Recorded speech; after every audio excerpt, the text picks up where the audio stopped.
get to me, you were always so close. I wandered lost in the dark.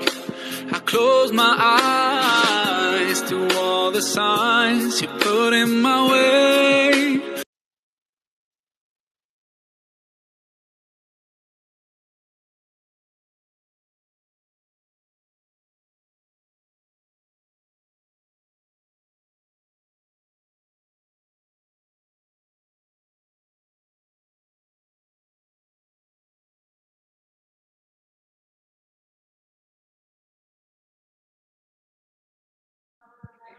Oke teman-teman, karena sekarang udah menunjukkan pukul 16.08 WIB, kita mulai untuk diskusi pada sore hari ini.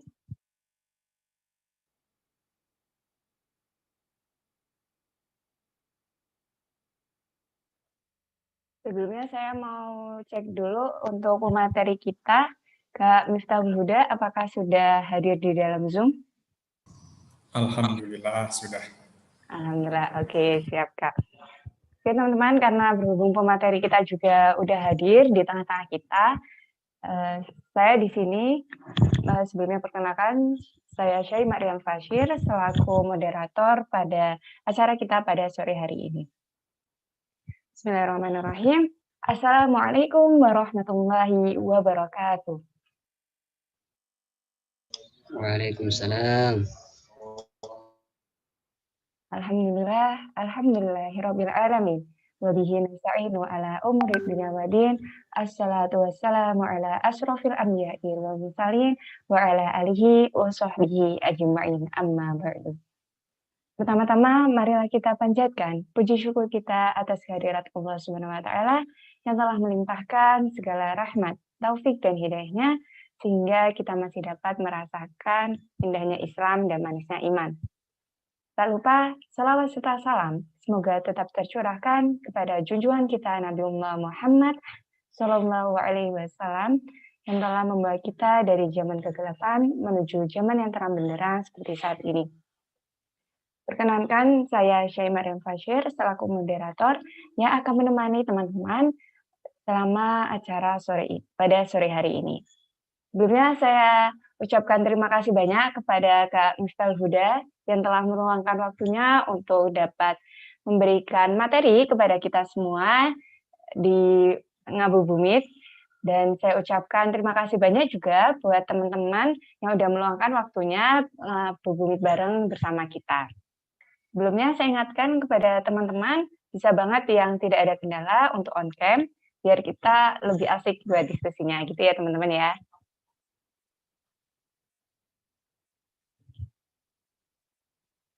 Oke, sebelumnya saya akan membacakan kurikulum vitae pemateri kita. Kan kata pepatah, kalau tak kenal maka kenalan ya.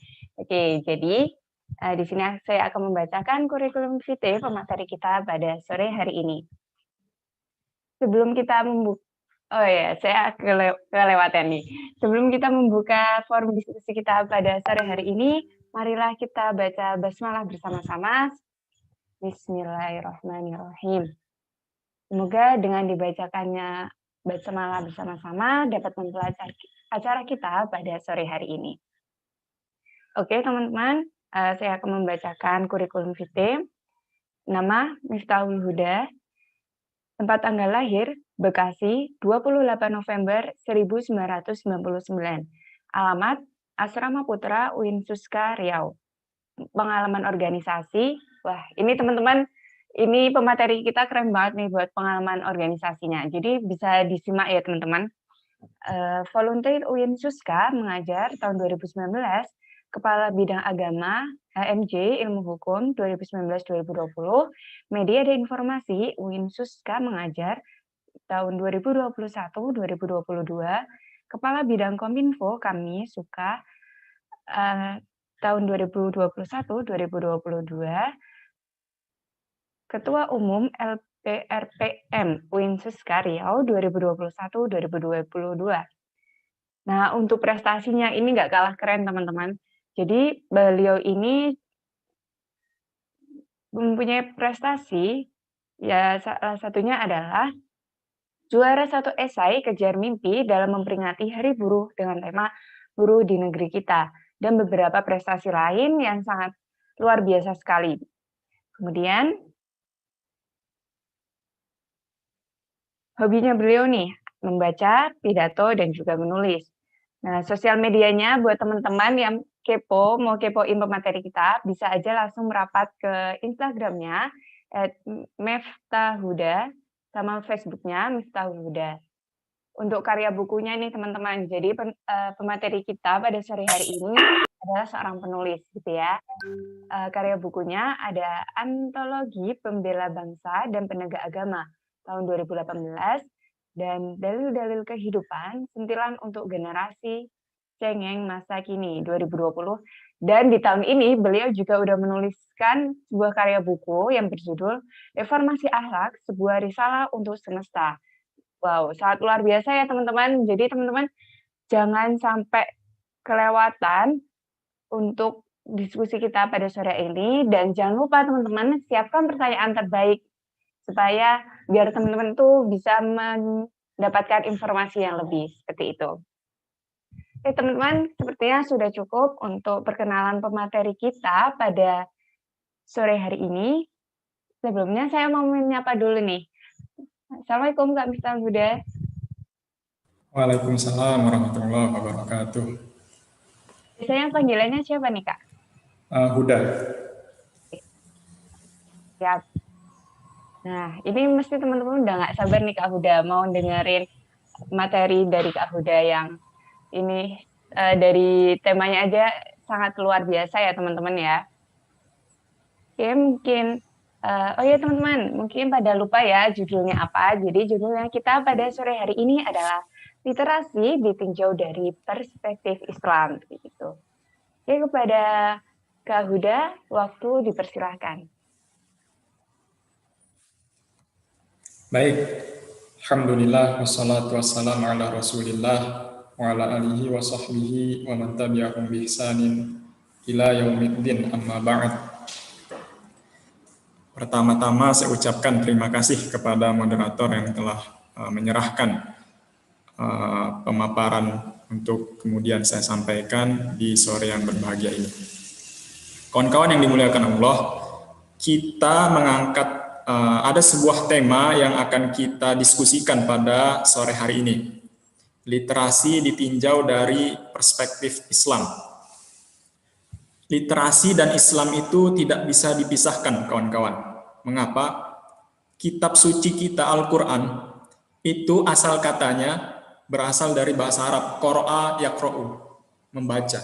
Artinya apa? Ini adalah sebuah kegiatan literasi. Kemudian kita selaku umat Islam dahulu di zaman Khalifah Harun ar-Rasyid. Khalifah Harun ar-Rasyid ini memiliki kebiasaan membaca, gemar membaca. Bahkan kata Profesor Ali As-Solabi dalam kitab tarikhnya, sepertiga waktu Khalifah Harun ar-Rasyid beliau habiskan di perpustakaan. Tapi karena sepertiga waktu itulah yang beliau habiskan di perpustakaan, beliau mampu untuk menaklukkan sepertiga Eropa. Oke, itu pengantar dari saya. Kemudian langsung saja kita masuk ke poin-poinnya. Ini adalah silabus yang saya buat untuk kemudian saya sampaikan pada sore yang berbahagia ini. Kolerasi kitab suci dan literasi. Al-Quran itu memang bukan kitab sebuah ilmu pengetahuan, tapi Al-Quran merupakan suatu kitab petunjuk. Zalikal kitabul la raiba fihi hudal lil muttaqin. Itulah suatu kitab yang tidak ada keraguan padanya. Hudal lil muttaqin, petunjuk bagi orang-orang yang bertakwa. Al-Quran adalah wahyu yang Allah Subhanahu wa Ta'ala sampaikan kepada Nabiullah Muhammad SAW 15 abad yang lalu. Dan perlu kawan-kawan garis bawahi, karena tema kita pada sore hari ini adalah tentang literasi, ayat yang pertama kali turun kepada baginda Nabiullah Muhammad SAW itu adalah Quran surah Al-Alaq ayat 1-5, di mana ayat satunya berbunyi Iqra, bacalah. Nanti kita akan jelaskan maksudnya baca di sini apa. Oke, next. Kemudian dalam Quran surah Al-Alaq tersebut Allah mengulang 2 kali, Iqra bismi rabbikal ladzi khalaq, khalaqal insana min 'alaq, Iqra wa rabbukal akram. Bacalah dengan menyebut nama Tuhanmu yang telah menciptakanmu, khalaqal insana min 'alaq, yang telah menciptakan manusia dari segumpal darah. Iqra wa rabbukal akram. Bacalah dan Tuhanmulah yang maha pemurah. Ini adalah sebuah dorongan bagi kita semua untuk kemudian kita menerapkan pola literasi, pola kebiasaan membaca untuk kehidupan kita. Nanti kita akan jelaskan. Membaca itu terbagi menjadi 2. Ada membaca al-matsluwah dan ada membaca al-majluwah. Membaca tekstual dan membaca dari ciptaan yang Allah Subhanahu wa taala ciptakan. Dan banyak juga kawan-kawan ayat di dalam Al-Qur'an yang menyuruh kita untuk berpikir. Inilah hebatnya Al-Qur'an. Makanya di berbagai ayat ditutup dengan kalimat la'allakum tubsirun, semoga kalian dapat melihat. La'allakum ta'qilun, semoga kalian dapat berpikir. Gitu. Oke, next. Oke, literasi membaca dan menulis. Membaca tidak bisa dipisahkan dari menulis. Itulah literasi. Makanya di Kamus Besar Bahasa Indonesia, literasi itu diartikan sebagai kemampuan menulis dan membaca, serta kemampuan individu dalam mengolah informasi dan pengetahuan untuk kecakapan hidupnya. Jadi poin dari literasi itu kawan-kawan adalah membaca dan menulis. Dan jangan lupa, tidak hanya sebatas membaca dan menulis, tapi seorang individu tersebut harus mampu untuk mengaplikasikan apa yang ia baca ke dalam dunia realita, ke dalam dunia nyata. Itulah tolak ukur seorang dikatakan literat. Nanti kita akan jelaskan tolak ukur seorang dikatakan literat itu seperti apa. Oke, next. Tradisi Islam mengenai literasi. Dalam sejarahnya Islam tidak lepas dari budaya membaca dan menulis. Meskipun bangsa Arab pra-Islam kurang bersentuhan dengan budaya menulis dan membaca. Namun Al-Quran turun kepada mereka, kemudian tradisi membaca dan menulis tumbuh di kalangan bangsa Arab. Kawan-kawan yang dimuliakan Allah, ada beberapa sahabat itu yang Allah Subhanahu wa taala karuniai dengan kemampuan literasi, kemampuan IQ di atas rata-rata. Dan itu ada pada adik dari Umar bin Khattab, Hafsah binti Umar, atau anak, maksudnya anak dari Umar bin Khattab, yaitu Hafsah binti Umar bin Khattab, yang merupakan sekaligus istri Rasul sallallahu alaihi wasallam. Juga ada sahabat bernama Zaid bin Sabit yang dalam kitab Sirah Sahabiyah yang dikarang oleh Profesor Ali As-Salabi, Zaid bin Sabit ini luar biasa. Kemampuan literasinya, kemampuan kegiatan membacanya, kegiatan menghafalnya, kegiatan menulisnya, sampai-sampai Zaid bin Sabit ini radhiyallahu anhu, Rasul sallallahu alaihi wasallam tunjuk beliau sebagai penerjemah, dan beliau memerintahkan sahabat Zaid bin Sabit ini untuk mempelajari 2 bahasa yang tersulit di zamannya sebagai bahasa pengantar yang cukup populer juga di zamannya, yaitu bahasa Ibrani dan bahasa Suryani. Dan sahabat Zaid bin Sabit ini di dalam kitab Tarikh Sahabiyah yang dikarang oleh Profesor Ali As-Salabi dikatakan mampu menguasai 2 bahasa ini dalam waktu 2 bulan. Jadi jangan ketika kita mendengar sahabat Rasul sallallahu alaihi wasallam yang terpikir di benak kita hanya ibadah saja. Itu betul, tidak salah. Namun ada yang lebih lompatannya lebih tinggi dari itu. Yaitu sahabat Rasul Shallallahu Alaihi Wasallam itu bukan orang main-main. Abu Hurairah itu seorang literatulen, ribuan hadis Rasul Shallallahu Alaihi Wasallam di luar kepala. Zaid bin Sabit bahasa Suryani dan Ibrani dikuasai hanya dalam waktu 2 bulan atau 60 hari. Itu kalau bukan seorang literat, tidak mungkin Zaid bin Sabit, Abu Hurairah dapat melaksanakan atau dapat mengukir prestasi yang besar tersebut. Oke, next. Tradisi Islam mengenai literasi. Tradisi literasi di kalangan kaum muslimin lah yang mengantarkan umat Islam mencapai puncak kejayaannya. Kita kenal dengan dinasti Abbasiyah. Dinasti Abbasiyah ini orang yang paling waktennya, orang yang paling populernya, khalifah yang paling populernya adalah Khalifah Harun ar-Rasyid. Di mana di zaman beliau didirikan sebuah perpustakaan Baitul Hikmah. Dan di zaman beliau ulama-ulama, cendekiawan-cendekiawan itu sungguh sangat dihargai. Bahkan orang yang membuat buku itu akan ditimbang buku tersebut, kemudian hasil timbangan itu akan dikonversikan menjadi emas. Bayangkan kawan-kawan. Coba kita pikirkan di zaman kita saat ini. Seorang penulis harus mencari penerbit. Seorang penulis pemula ya, seorang penulis pemula harus mencari penerbit, kemudian harus bayar, kemudian ada kena pajak, memasarkannya sendiri, royaltinya kecil. Bayangkan perbandingan di zaman kita dan di zaman dahulu, di zaman Khalifah Harun ar-Rasyid.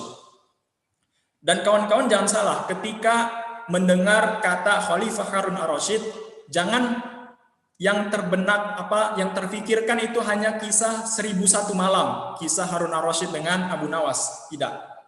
Khalifah Harun ar-Rasyid sepertiga waktunya itu beliau habiskan di perpustakaan. Namun karena sepertiga waktu yang beliau habiskan di perpustakaan itulah yang mengantarkan beliau mampu untuk menaklukkan sepertiga Eropa. Luar biasa. Dan Khalifah Harun ar-Rasyid setelahnya anak-anaknya tidak mampu untuk menjaga prestasi ayahnya karena ilmu tidak lagi menjadi orientasi utama, tapi yang dijadikan orientasi utama adalah politik kekuasaan. Makanya jangan heran ketika kita mendengar Khalifah Abbasiyah, ketika ilmu pengetahuan tidak lagi dijadikan standar tolak ukur kemajuan suatu bangsa dan negara, Allah Subhanahu wa taala mengirimkan pasukan Mongol untuk memporak-porandakan Daulah Abbasiyah ini. Dan kaum muslimin terpecah belah saat itu. Oke, next. Kemudian tradisi Islam mengenai literasi. Kita ini adalah kuntum khaira ummatin ukhrijat linnas. Sebaik-baik manusia yang Allah Subhanahu wa taala keluarkan dari segolongan manusia. Dulu pada tahun 859 kita sudah punya universitas di Fes, Maroko, bernama Universitas Al-Qarawiyyin. Dan ingat, penggagasnya seorang wanita. Jadi wanita-wanita atau perempuan-perempuan yang hadir di kesempatan sore kita pada saat ini jangan mau udahlah, kami wanita ya setelah lulus nikah di rumah. Tidak, harus ada gagasan-gagasan sepak terjang bahwasanya bisa loh kami menunjukkan kami berprestasi, kami menggagas founder ini, founder itu, CEO ini, CEO itu, dan lain sebagainya. Kemudian di tahun 97-an ada Universitas Al-Azhar, Kairo, Mesir. Dan zaman itu Eropa belum semaju dari peradaban Islam pada saat itu. Kita berbicara pada saat itu. Dan ilmu pengetahuan Islam itu sangat-sangat luar biasa. Karya-karya Yunani diterjemahkan ke dalam bahasa Arab, kemudian disebarluaskan. Kemudian kawan-kawan juga perlu mengingat, kita juga punya filsuf Al-Farabi, Ibnu Sina, kemudian kita punya seorang ahli kedokteran, Ibnu Zuhri, atau bahasa baratnya Zoroaster, mereka ubah. Kemudian ada tokoh matematika Al-Khwarizmi. Itu kan tokoh-tokoh Islam yang luar biasa.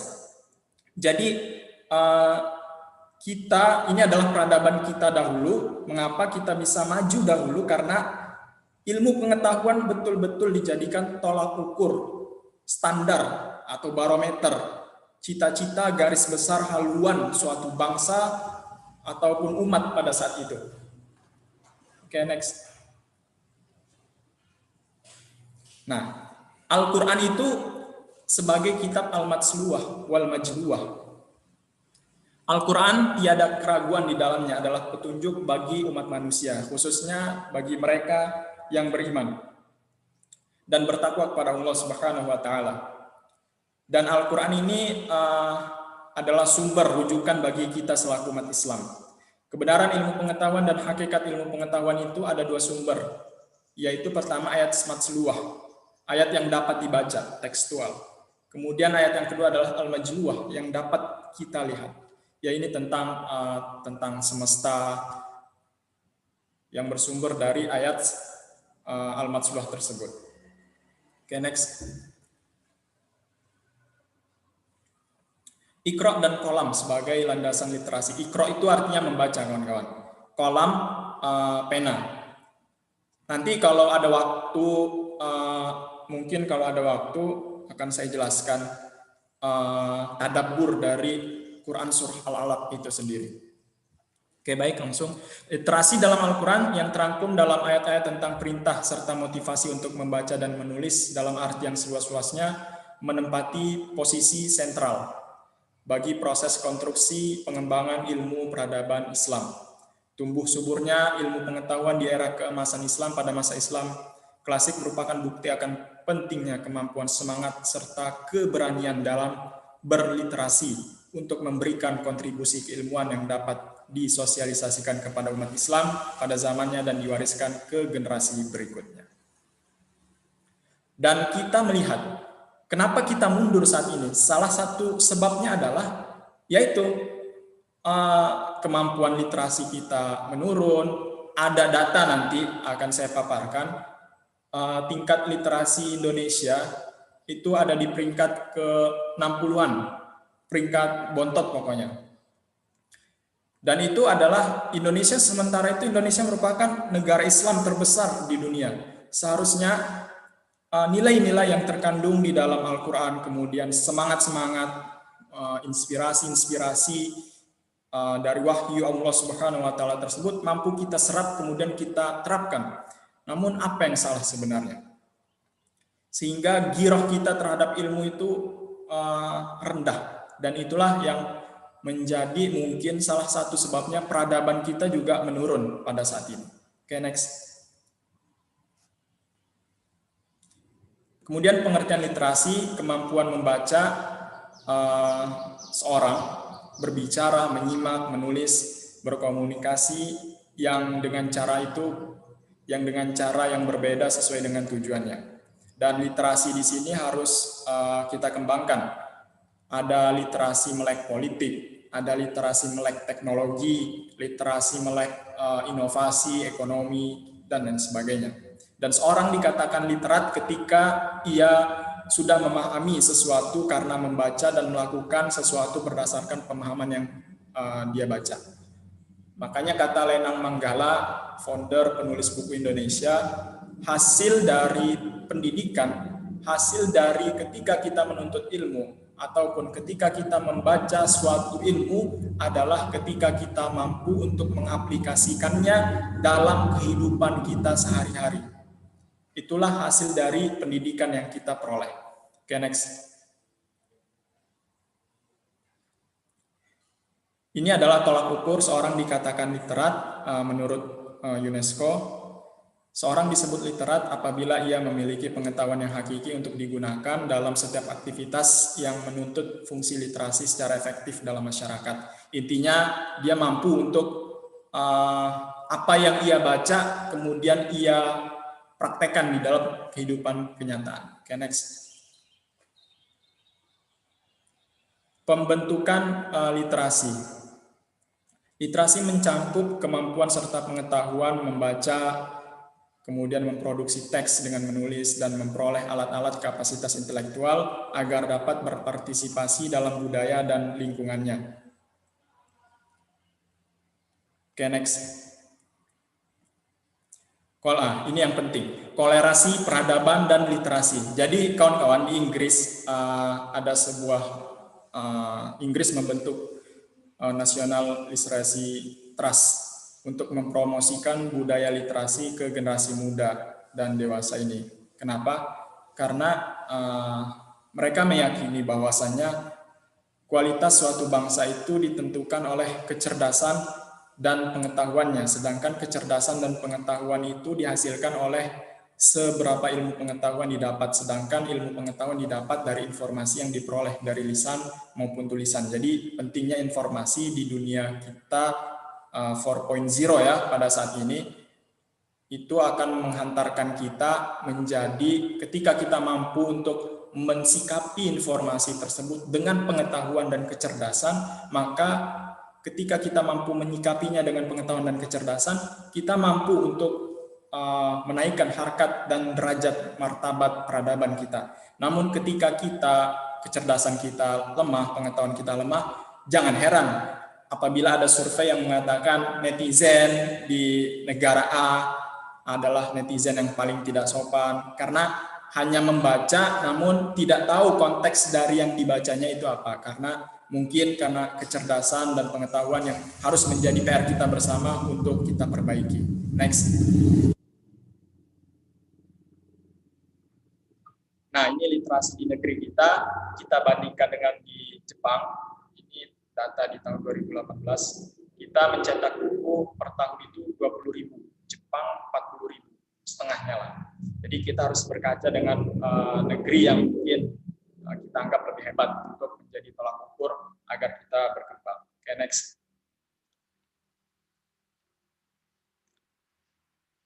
Kemudian ini ada data juga, minat baca masyarakat negeri kita 1:100, satu yang memiliki minat baca yang tinggi, 1.000 orang penduduk, dari 1.000 orang penduduk. Jadi sangat rendah.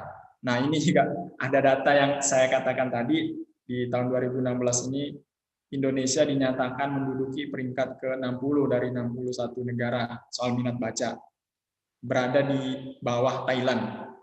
Nah, Thailand dia posisi ke-59, kita posisi ke-60. Dan posisi 61 ada negeri Botswana di Afrika Selatan. Next.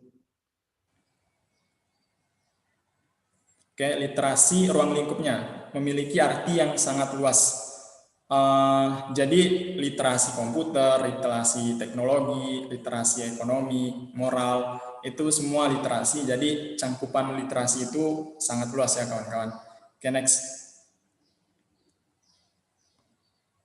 Nah, kondisi literasi kaum muslimin di Indonesia mengenai tingkat buta huruf akan kitab suci Al-Quran ini juga sangat memperhatikan. Dari data 2017, 54% kategori buta huruf Al-Quran, dan baru 46% di Indonesia yang melek Al-Quran. Bayangkan kawan-kawan, negeri dengan mayoritas kaum muslimin, namun data yang kita dapatkan sangat miris, belum mampu untuk memahami kitab suci itu sendiri. Makanya jangan heran, ya ginilah kondisi kita saat ini. Kemudian ada data dari Republika 2018 juga kurang lebih sama, yang intinya menjadi PR kita bersama bahwasanya ayo kita sama-sama, mahasiswakah kita,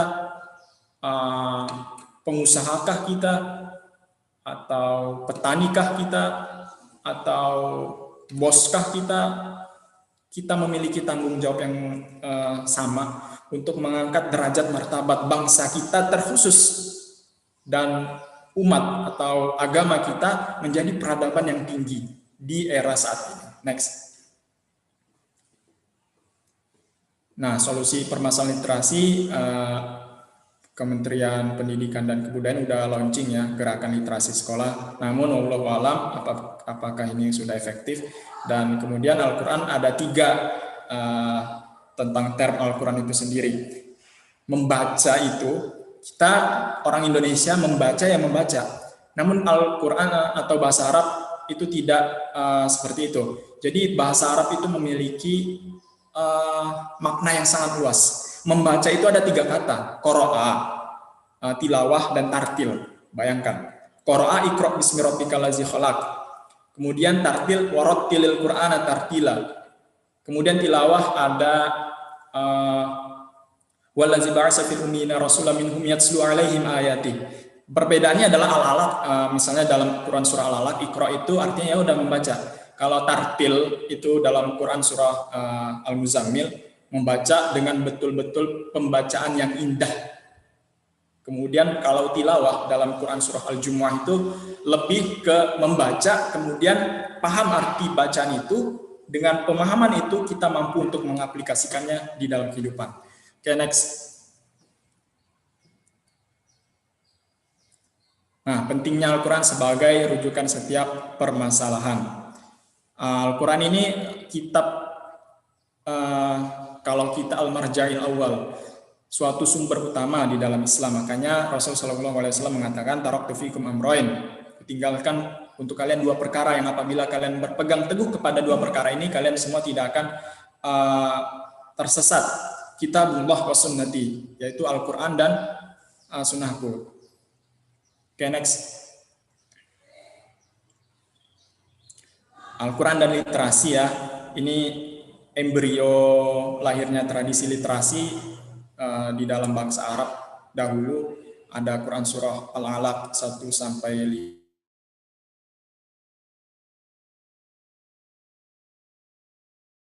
Surah yang pertama kali, ayat yang pertama kali turun kepada Rasulullah SAW. Iqra, membaca. Sebenarnya Iqra itu secara bahasa artinya menghimpun. Namun Allah alam, waktu kita sempat atau tidak akan saya jelaskan nanti maksudnya menghimpun itu seperti apa. Next.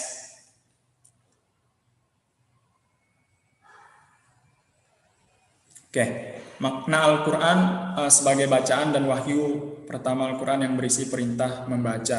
Jadi ya inilah bahwasanya kita umat Islam memiliki Al-Quran dan ayat yang pertama kali turun tentang perintah untuk membaca, dan Allah Subhanahu wa taala tidak sembarangan, tidak asal-asalan. Kenapa ayat yang pertama kali turun bukan tentang sholat, bukan tentang zakat?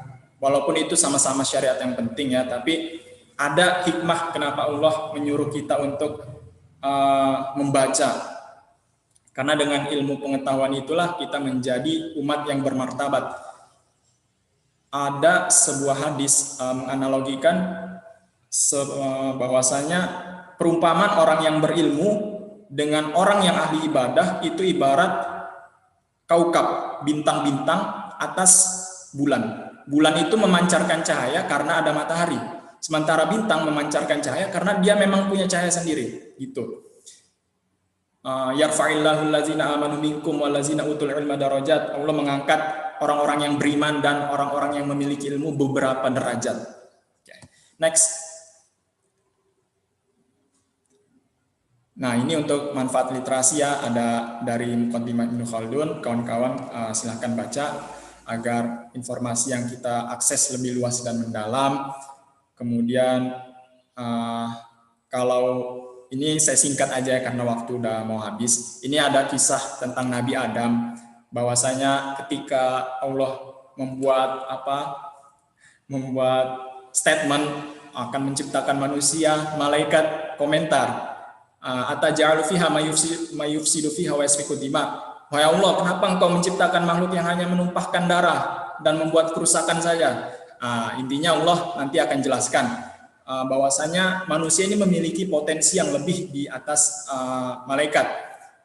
Ketika Allah mengajarkan Adam nama-nama, Adam mampu mencernanya, sementara ketika ditanya kepada malaikat, malaikat tidak tahu apa yang Allah Subhanahu wa taala karuniakan tersebut. Dan itulah hikmah kenapa Allah Subhanahu wa taala menciptakan manusia, yaitu karena ada pengetahuan yang lebih yang dikaruniakan untuk manusia. Next.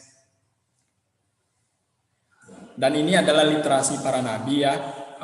Nabi Muhammad, kisah literasinya ada di dalam wahyu pertama, Nabi Musa dengan Nabi Khidir. Silahkan kawan-kawan setelah ini share gimana kisah Nabi Musa dengan Nabi Khidir. Ini menarik sebenarnya, namun karena waktu kita yang terbatas, mungkin saya skip dulu.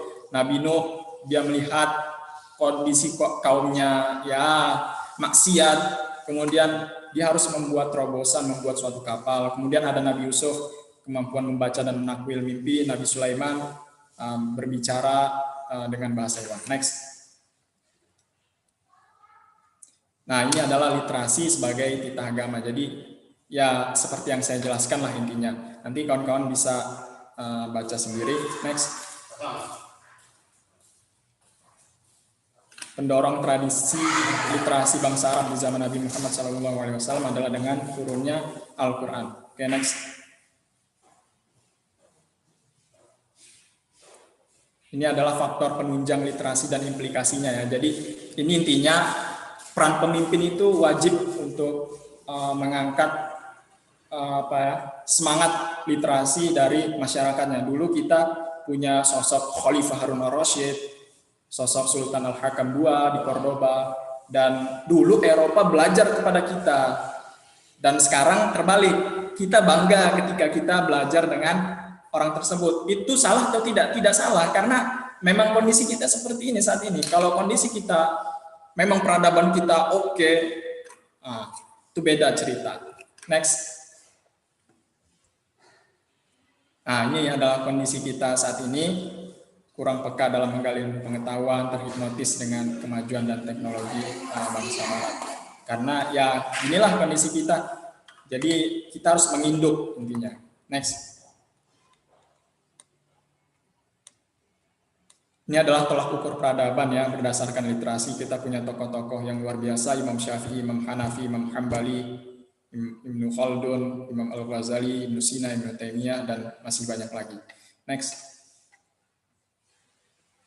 Nah, kenapa kita harus belajar? Utlubul ilma minal mahdi lal lahdi. Itu kata Imam Ahmad bin Hambal. Tuntutlah oleh kalian ilmu dari buayan sampai ke liang lahat. Bahkan ada ungkapan yang sering kita dengar, utlubul ilma walau bisin, tuntutlah ilmu walau ke negeri Cina. Maksud dari ungkapan ini sebenarnya bukan, oh kita harus belajar ke negeri Cina nih, bukan gitu. Kita harus belajar sejauh mungkin. Safir tajid wadan aman tufarikuh, kata Imam Syafi'i. Nah, pergilah kalian, pergi untuk menuntut ilmu. Sesungguhnya kalian akan mendapati hasil dari ketika kalian pergi tersebut. Allah akan menggantikan apa yang kalian tinggalkan di kampung kalian. Next. Pentingnya kaum muslimin untuk belajar, long life education for all. Jadi ya belajar terus menerus itu adalah suatu kewajiban kita. Thalabul ilmi faridatun ala kulli muslimin. Menuntut ilmu itu wajib hukumnya, wajib bukan mustahab, wajib untuk setiap kaum muslimin. Next. Pentingnya kaum muslimin untuk belajar, mungkin next saja.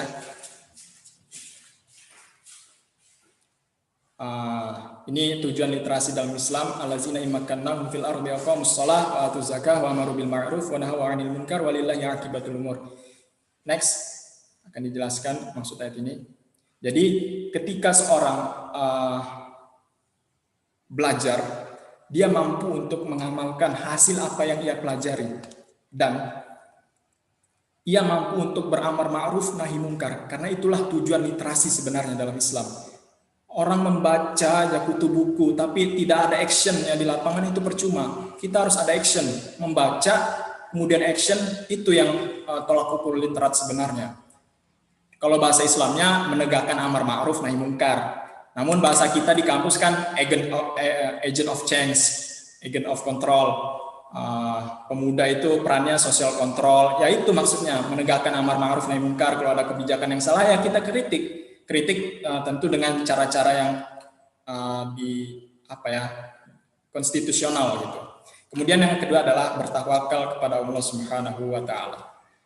Oke, mungkin ini saja pemaparan yang dapat saya sampaikan pada kesempatan sore kali ini. Lebih dan kurang saya mohon maaf, ini lebih nih waktunya. Qulu qouli hadza wa astaghfirullah li wa lakum innahu wal ghafurur rahim. Assalamualaikum warahmatullahi wabarakatuh. Waalaikumsalam warahmatullahi wabarakatuh. Terima kasih banyak kepada Kak Huda yang sudah memaparkan materinya. Sangat luar biasa banget nih Kak materinya. Saya juga sangat menikmati materi pada sore hari ini. Mungkin kita memasuki sesi selanjutnya ya Kak Huda, yaitu sesi tanya jawab. Kepada teman-teman yang mau nanya, bisa langsung ditanyakan melalui room chat Zoom atau bisa langsung on mic dengan raise hand. Silakan teman-teman yang mau tanya bisa banget.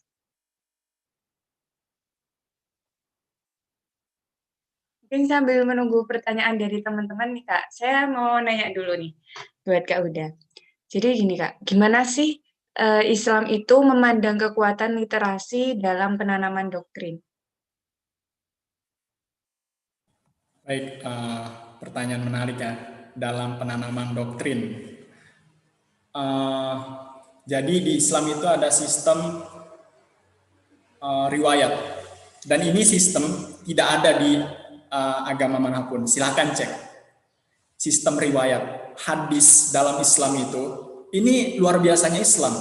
Hadis itu ada doif, ada hasan, sohih. Ada gak tradisi keilmuan yang menjaga ilmu seperti itu? Tidak ada.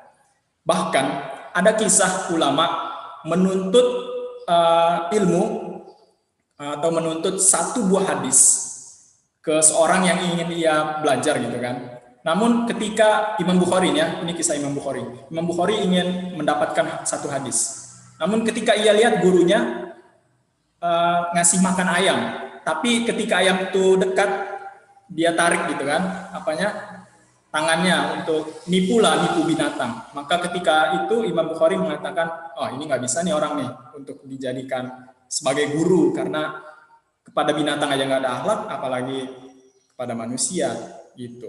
Jadi ya itu intinya, peran Islam dalam memandang ilmu pengetahuan dalam penanaman doktrin itu sangat luar biasa. Salah satunya adalah sistem riwayat dalam keilmuan Islam. Al-Quran kita itu ada pada saat ini, kenapa? Karena ada riwayat Hafsin, ada 7 riwayat.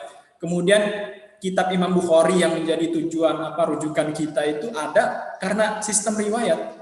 Dan ada hadis dhaif, sahih, hasan, itu adalah sistem keilmuan Islam yang sangat luar biasa dan tidak dimiliki oleh agama manapun. Mungkin itu moderator. Oke Kak, baik. Ini ada next pertanyaan nih yang masuk ke saya. Bagaimana sih membuat narasi yang menarik dan berbobot? Narasi yang menarik dan berbobot. Ini sebenarnya tergantung pribadi masing-masing. Kayak contoh Pak Jokowi, narasinya kerja. Ya karena itu kan kita pandang macam menarik gitu kan. Kemudian bagi-bagi sepeda itu kan adalah gebrakan beliau kan. Kemudian ada Presiden Soekarno, Ganjang Malaysia itu kan. Ya intinya dari pribadi sendiri sih cara membuat narasi yang berbobot dan menarik. Dan satu yang perlu kawan-kawan ingat, harus membaca, itu wajib itu hukumnya. Jadi jangan katakan Anda seorang aktivis yang mampu membuat narasi kalau Anda tidak membaca. Anda tidak akan bisa menjadi orator ulung kalau kosakata Anda ya segitu-gitu aja. Jadi harus ada dinamika dalam keilmuan itu, dan itu diperoleh ketika kita membaca. Membaca jangan artikan kita membaca buku gitu ya, tidak. Membaca itu membaca tekstual dan membaca kontekstual, membaca apa yang ada di lingkungan kita. Ketika kita sudah melakukan itu, maka kita akan menjadi seorang narator yang narasinya berbobot dan orang paham gitu, jawamiul kalim, ringkas tapi orang tuh langsung paham. Mungkin itu moderator. Oke Kak, udah terima kasih banyak. Terus mungkin juga ini ya, mungkin berlima teman-teman ya yang dirasain. Jadi itu misalnya nih Kak, pas kuliah gitu kan kita udah tugas aja udah numpuk gitu ya Kak. Kayak mau nambah referensi bacaan itu kayak sulit gitu. Mungkin ada tips dari Kak Huda gimana sih biar selain ilmu yang sedang kita pelajari, kita bisa membaca ilmu-ilmu lain kayak gitu. Oke, ini pertanyaan menarik ya. Jadi uh, kita harus tanamkan, jangan ada dikotomi di dalam ilmu itu sendiri. Saya, jujur, saya adalah mahasiswa ilmu hukum. Seharusnya saya membaca ya sosiologi hukum, KUHP, KUH Perdata, hukum kriminal. Namun saya tidak mau berhenti sampai situ kawan-kawan. Saya jujur kalau saya sendiri punya prinsip wajib minimal 1 hari itu membaca 1 jurnal, itu minimal. Atau membaca buku itu 50 halaman minimal. Dan ini adalah buku saya, Reformasi Akhlak, sebuah risalah untuk semesta. Saya mahasiswa ilmu hukum, tapi membuat buku tentang akhlak coba. Salah tidak? Ya tidak salah, tapi kita harus ada lompatan gitu kan kawan-kawan, gebrakan ke depan. Jangan katakan Muhammad Nasir, itu seorang ya kiai di masjid, beliau seorang politikus handal tuh, pernah menjadi Perdana Menteri. NKRI itu beliau yang mencetuskan coba. Tapi beliau juga seorang alim, fikih dakwah, dipelajari, buku-buku agamanya juga banyak, membentuk Dewan Dakwah Islamiyah Indonesia, itu kan sebuah gebrakan kan. Jadi intinya jangan ada dikotomi dalam ilmu. Kita ini manusia hebat. Kita yang lahir ini kan kita yang menang di antara saingan kita, dalam biologi itu sperma atau apa itu istilahnya kan, kita yang menang kan satu, kemudian keluar dari rahim ibu kita. Itu mungkin moderator. Oke Kak udah. Mungkin teman-teman yang mau curhat gitu juga boleh banget nih tentang literasi ataupun yang lainnya kayak gitu. Ayo teman-teman yang mau nanya bisa ditulisin di kolom chat. Kalau enggak langsung on mic juga boleh. Kak, ini saya penasaran banget nih. Kakak tuh udah nerbitin 3 buku ya. Nah itu tuh gimana sih cara kakak menyusun bukunya kayak gitu? Mungkin boleh diceritain Kak. Oke, nyusun buku.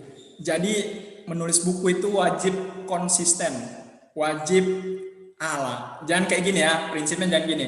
Aku pengen nulis buku nih, tapi tengah jalan berhenti dah. Terus nggak diterbitin ke penerbit. Itu salah tuh. Konsisten, satu. Yang kedua, susun outline. Jadi kerangka-kerangka besarnya.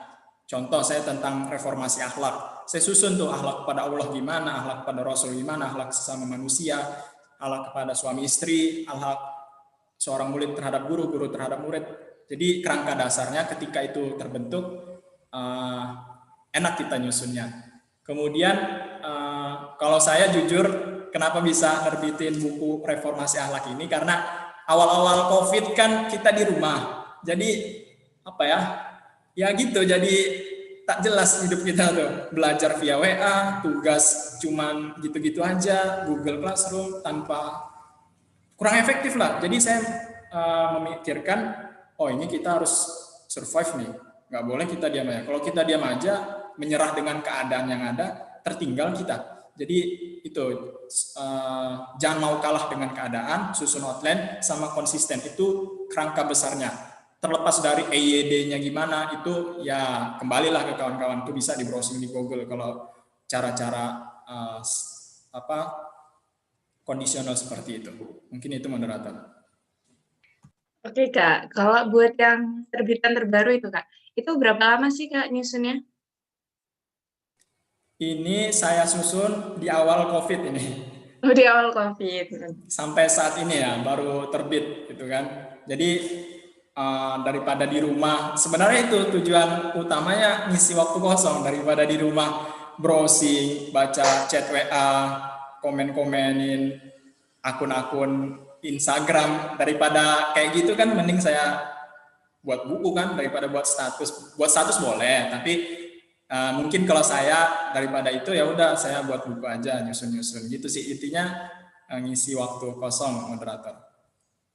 Oke, terus Kak selama penyusunan buku nih, Kakak tuh ada misalnya ada dosen pendamping atau bagaimana sih Kak merangkum informasi-informasi yang dimuat di dalam buku itu?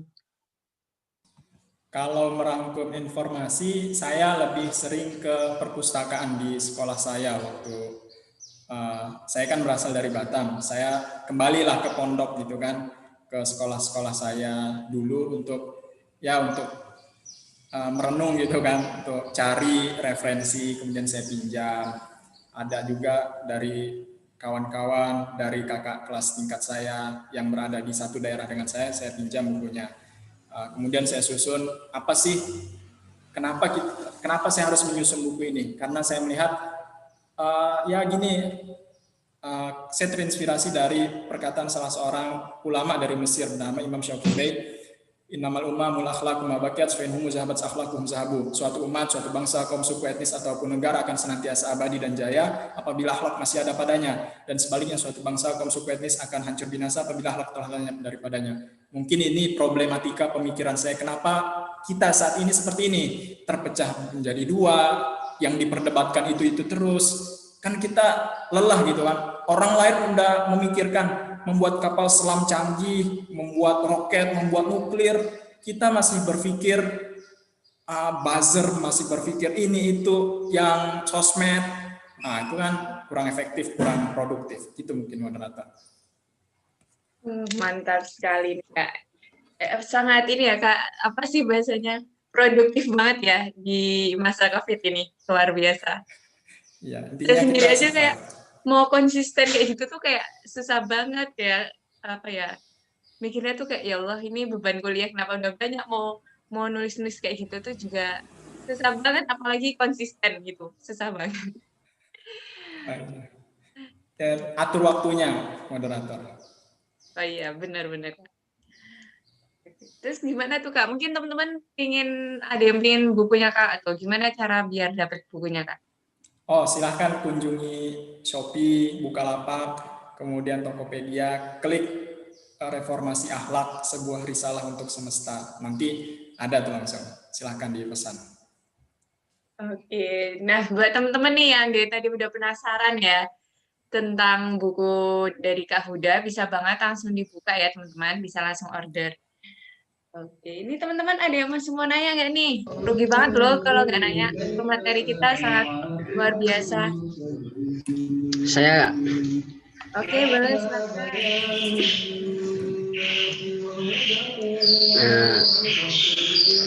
Sebelumnya dari Fakultas Farmasi angkatan 2020. Ini pengen curhat juga sih Kak, dan minta solusi dari Kak Huda ya. Jadi ini faktor tuh yang bisa menyebabkan saya ya, terutama ya untuk saya pribadi tuh bisa down gitu loh dalam belajar atau dalam mengerjakan tugas ya. Misalkan gini dalam kuliah itu kadang dosennya ini aja ya Kak, salah satu yang menjadi permasalahan dalam hati saya tuh, yang menjadi gundah gulana dalam proses belajar saya sekarang ini tuh salah satunya kayak gini Kak. Saya ingin mengutarakan ini kepada para dosen yang mungkin sistem pembelajarannya itu seperti gini Kak. Contohnya seperti kimia ya. Kadang menyiapkan PPT aja gitu kan Kak. Menyiapkan suatu hal yang mungkin rumit bagi kita tuh untuk pahami secara langsung gitu Kak. Nah, saya tuh pengen protes gitu loh Kak, tapi nggak punya keberanian dan nggak punya dukungan dari yang lain. Apakah itu salah menurut pendapat Kakak ya? Ingin mengutarakan apa yang saya rasakan sekarang itu Kak. Dan mungkin itu aja. Tentang metode pembelajaran yang mungkin dirasa kurang cocok untuk kita ya Irfan gitu ya. Iya. Jadi silahkan utarakan, tapi mungkin caranya pandai-pandai lah gimana cara mengutarakan itu. Dan kalau aneh mungkin ingin lebih menjawab tentang prinsipnya aja ya. Prinsipnya kita jangan pernah mau kalah dengan keadaan. Mungkin keadaan kita saat ini metode pembelajarannya ya seperti itu, tapi kita jangan mau kalah, kita harus survive. Jadi mungkin ketika dosen tersebut metode pembelajarannya kurang asyik mungkin menurut kita bikin cara yang asyik untuk kita, dan kita harus survive. Kalau dosen itu ngasih satu PPT kita harus wajib nyari 10 PPT hari itu. Kita baca semua habisin. Jadi untuk revolusi pembelajaran itu jangan tanggung-tanggung. Dosen kasih kita satu materi, kita baca 10 materi. Dosen kasih satu PPT, kita buat 10 PPT, kita baca. Cari jurnal-jurnal untuk kemudian kita baca. Intinya itu, jangan pernah mau kalah dengan keadaan. Dan untuk cara itu mungkin Irfan lebih tahu gimana cara solusi terhadap apa yang Irfan keluhkan. Kalau Ane menjawab tentang bagaimana berprinsip aja, jangan pernah mau kalah dengan keadaan gitu. Mungkin itu Irfan. Jadi Irfan udah menjawab belum? Sudah siap. Oke, baik. Mungkin dari teman-teman yang lain masih ada pertanyaan? Ditanyain aja teman-teman, nggak apa-apa, mumpung ada pematerinya langsung nih.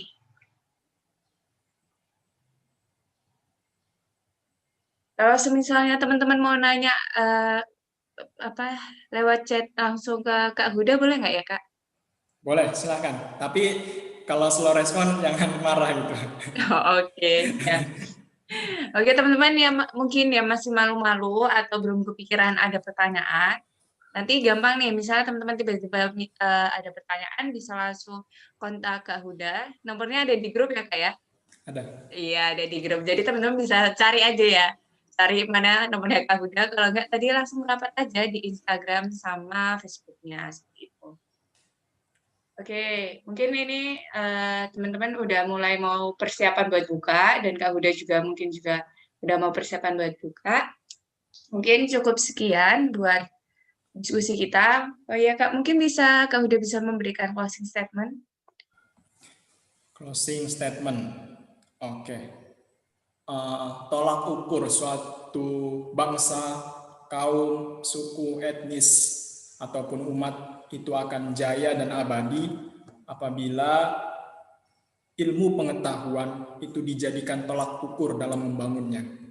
Dan sebaliknya, ketika suatu bangsa, kaum, suku, etnis, ataupun umat meninggalkan yang namanya ilmu pengetahuan, jangan salahkan keadaan ketika peradaban mereka mundur dan peradaban mereka nauzubillah amit-amitnya hancur gitu. Jadi ilmu pengetahuan harus betul-betul dijadikan rujukan untuk kemudian kita bersikap menjadi barometer membangun suatu peradaban yang ada. Mungkin itu saudara moderator.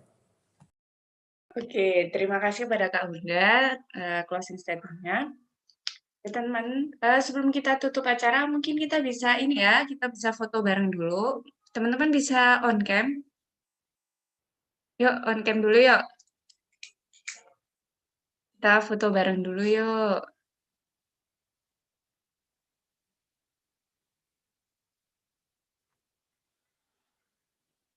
Ya, teman-teman bisa on cam.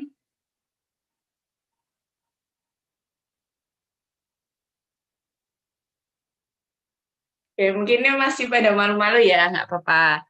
Kita yang ada dulu aja ya, on cam dulu ya. Saya pandu ya teman-teman. 1, 2. Oh, masih ada yang mau on cam. Oke, masih ada kayak yang lain. Yuk, yuk. Kita tunggu. Yuk. Yuk, yuk. On cam yuk. Lumayan loh, nanti fotonya dipajang loh. Nanti bisa nambah followers juga teman-teman. Yuk. Oke, kalau nggak ada apa-apa deh. Kita ada dulu yuk. 1, 2, 3. Oke, lagi. 1, 2, 3. Oke, mau lagi apa udah? Udah ya? Oke. Jadi saya ucapkan terima kasih kepada Kak Huda yang sudah memberikan waktunya untuk bisa berdiskusi bersama kami, dan saya ucapkan terima kasih sebesar-besarnya kepada teman-teman yang sudah meluangkan waktunya untuk berdiskusi bersama Ngabubumit. Jangan lupa teman-teman, next bakal ada Ngabubumit lagi dengan pemateri yang beda dan pemateri yang juga keren. Jadi jangan sampai kelewatan. Dan yang belum daftar ataupun belum gabung di WhatsApp grupnya bisa langsung daftar ya dan langsung join di grupnya. Oke, mungkin cukup sekian. Kurang lebihnya mohon maaf. Saya sebagai moderator mohon pamit undur diri. Terima kasih. Sebelum kita tutup, marilah kita membaca hamdalah bersama-sama. Alhamdulillahirrahmanirrahim. Terima kasih banyak. Wassalamualaikum warahmatullahi wabarakatuh. Waalaikumsalam warahmatullahi wabarakatuh. Terima kasih semuanya. Terima kasih Sama-sama. juga, Kak. Selamat berbuka. Iya, Sebentar sama lagi. juga. Iya.